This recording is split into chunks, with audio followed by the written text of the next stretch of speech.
Graça e paz, amados, louvado, engrandecido seja o nome do Senhor por mais um dia, por mais um momento que o Senhor nos entrega para refletirmos na Tua Palavra.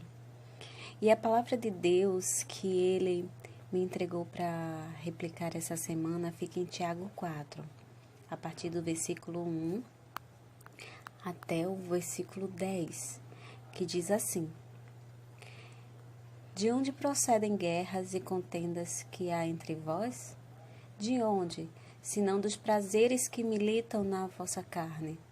Cobiças e nada tendes, matais e invejais e nada podeis obter. Viveis a lutar e a fazer guerras, nada tendes, porque não pedis. Pedis e não recebeis, porque pedis mal, para esbanjares em vossos prazeres. Infiéis, não compreendeis que a amizade do mundo é inimiga de Deus? Aquele, pois, que quiser ser amigo do mundo, constitui-se inimigo de Deus. Ou supondes que em vão afirma a Escritura? É com ciúmes que por nós anseia o Espírito, que Ele fez habitar em nós.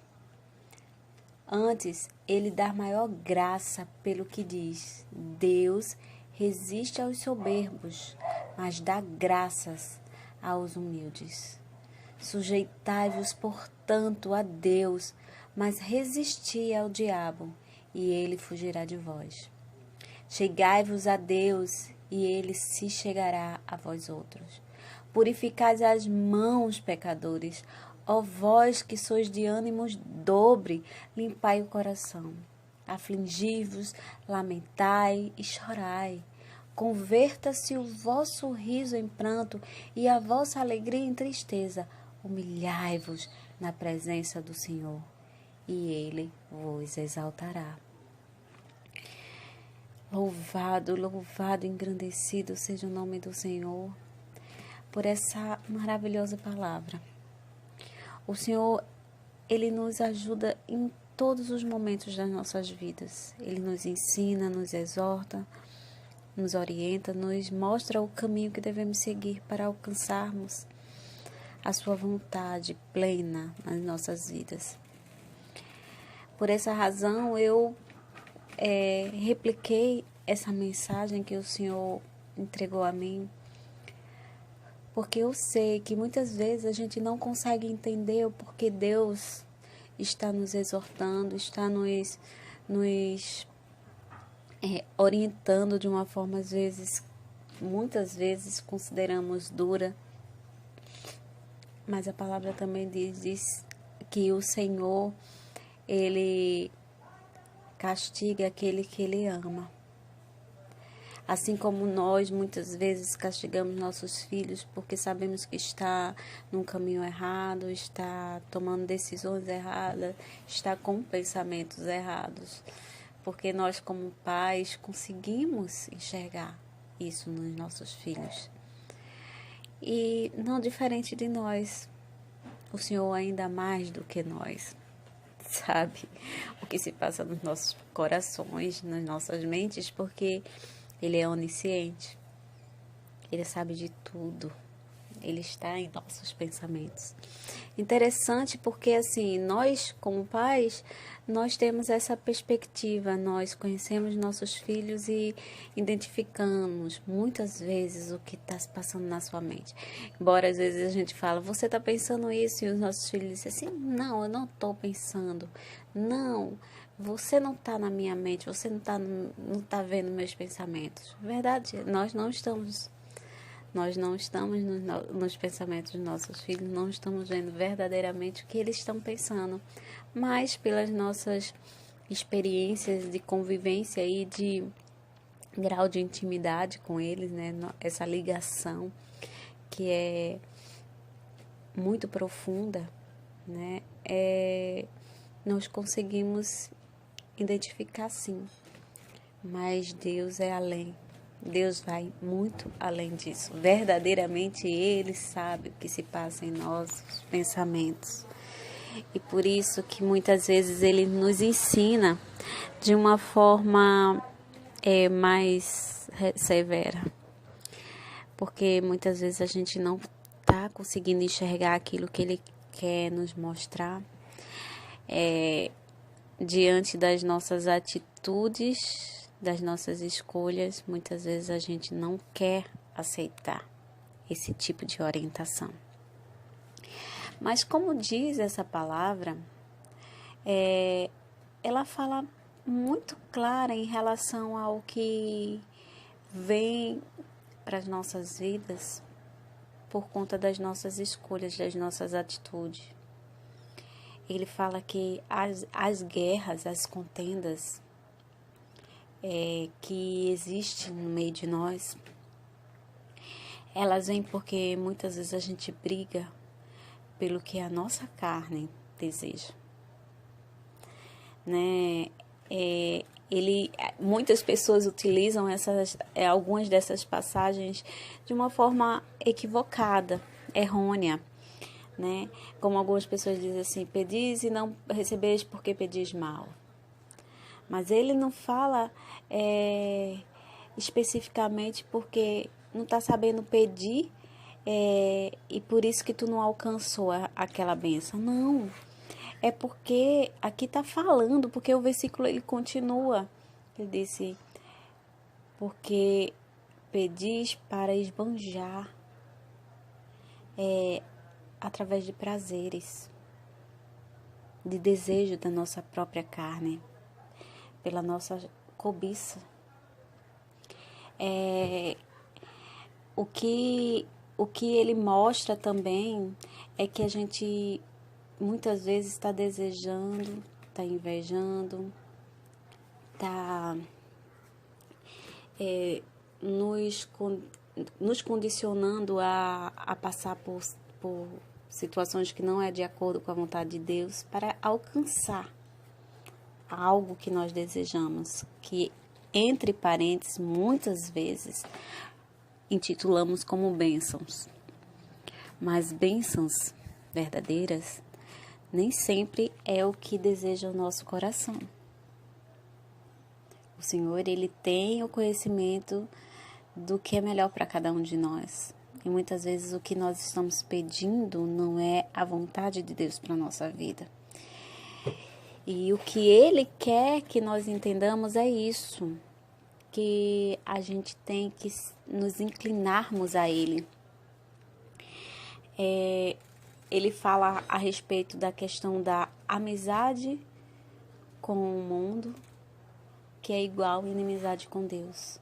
Muitas vezes a gente nos passamos a praticar atos que para o mundo é normal, é banal, é bobagem, mas que não nos deixa mais íntimo com o Senhor.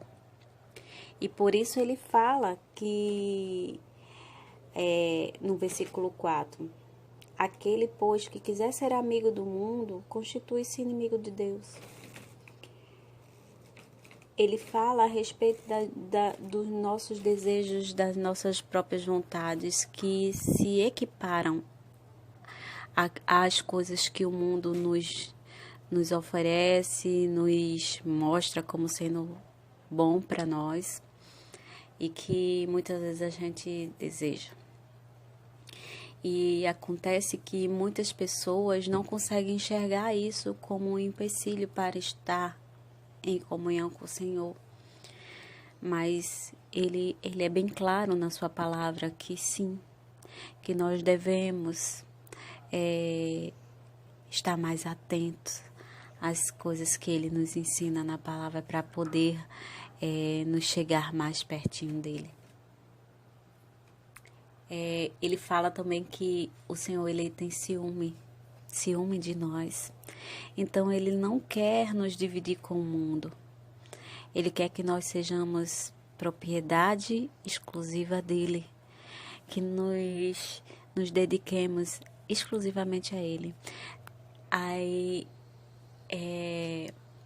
ele fala também claramente, né, que ele resiste aos soberbos, mas dá graça aos humildes. aquelas pessoas que por muitas vezes desejam tantas coisas, desejam, não é que seja ruim desejar algo, mas a vida dessas pessoas é estar ansiando e nunca, ou por pouquíssimas vezes, estar grato pelas coisas que ele tem feito. Que nós devemos sim estar gratos, nos sentir abençoados pelos mínimos detalhes que ele nos condiciona. Isso é uma humildade, isso está dentro do que esse versículo fala. E quando ele diz assim, sujeitai-vos, portanto, a Deus e resistir ao diabo, e ele fugirá de vós, ele está nos colocando na condição, né, de sujeição, de aceitação, de entender a vontade de Deus para as nossas vidas e aceitá-la, mas não como derrotistas. Não como, eu estou vivendo essa tormenta, essa dor, esse sofrimento, porque é a vontade de Deus e permanecerei aqui. Não é conformismo, e sim sujeição. É saber, é ter a convicção de que Deus, Ele está permitindo que nós passemos por certas situações para nos aperfeiçoar, para nos moldar, para nos transformar num homem ou mulher segundo o coração dEle, para que assim nós estejamos preparados para receber aquilo que Ele tem projetado para cada um de nós. Mas essa sujeição é que nos condiciona a isso. O ouro, para ser refinado, ele tem que ser levado a uma temperatura exorbitante, para que assim ele seja purificado e saia-se todas as impurezas e assim ele seja um ouro fino, um ouro puro. E é mais ou menos isso que devemos nos condicionar,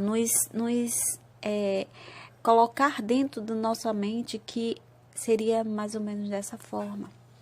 Muitas vezes, quando a gente não nos sujeitamos a certas coisas, certas condições que o Senhor nos coloca, aí o diabo ele fica ao nosso derredor, nos mostrando as cobiças do mundo, aos desejos da carne, e muitas vezes a gente cai, mas por quê? Porque a gente não vigiou.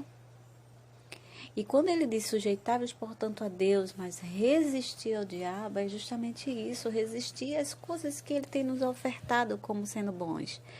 Muitas vezes a gente realmente são coisas boas para o nosso deleite, né? Nossa própria vontade, mas não vem do Senhor.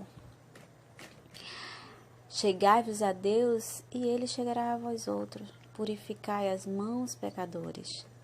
Eu sou pecadora, assim como vocês. Mas o Senhor está dizendo para que nós purifiquemos nossa mão, que nós nos cheguemos a Ele, né? E Ele fala porque nós somos de ânimo dobre. Dobre significa assim que não é constante. Uma hora está de um jeito, outra hora está de outro. Nosso ânimo, por muitas vezes, é abalado pelas circunstâncias, pelas pessoas. E ele diz que a gente tem que chegar ao Senhor, para que assim ele chegue a nós. Não que ele não possa, mas ele não é mal educado. Ele é um Deus de amor. Ele quer que nós nos acheguemos a Ele, para que assim Ele possa agir plenamente em nossas vidas. Para que, e assim nós deixemos Ele nos purificar, assim como eu falei, como ouro. E deixemos de ser este ser de ânimo dobre.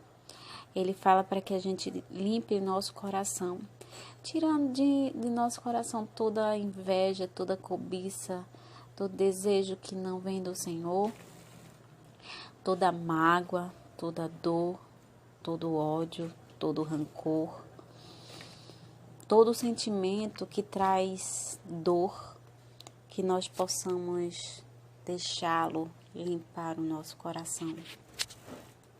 ele fala a respeito de aflição, de afligirmos, de lamentarmos, de chorarmos, mas eu entendo isso como uma aflição de entrega mesmo ao Senhor, de deixar matar a nossa carne, de muitas vezes ir contra a nossa própria vontade. Ai, que vontade, a vontade que eu tenho é de falar tal coisa. Ai, a vontade que eu tenho de chegar lá, fazer e acontecer. Isso é nos afligirmos, é agir contra aquilo que nossa carne está gritando em fazer. Lamentar se entristecer por conta daquilo que a gente está desejando, que muitas vezes não vem do Senhor. E chorar, né? Prantear, clamar a Deus, porque sabemos que só através dele nós conseguimos que a sua vontade seja prevalecida nas nossas vidas. Ele completa, né? Converta-se o vosso riso em pranto, vossa alegria em tristeza. Porque, na verdade, quando a gente se entristece por conta de uma felicidade banal, de uma felicidade temporária, de uma felicidade que é o mundo que está dando, nós estamos nos entregando à verdadeira purificação no Senhor, né? Que aquelas festas, aqueles manjares, aquelas baladas, aquelas situações onde a gente se considera feliz, muitas vezes é falso. E você sabe que é. Porque depois que aquilo passa, que você chega em casa ou que você deita na sua cama, no seu travesseiro, você sente um vazio. Então, que esse riso seja convertido em pranto, pranto de arrependimento, pranto de clamor a Deus. Que essa alegria seja convertida em tristeza, uma tristeza de ter desobedecido, de ter desagradado ao Senhor. E por final ele enfatiza: humilhai-vos na presença do Senhor, e Ele vos exaltará.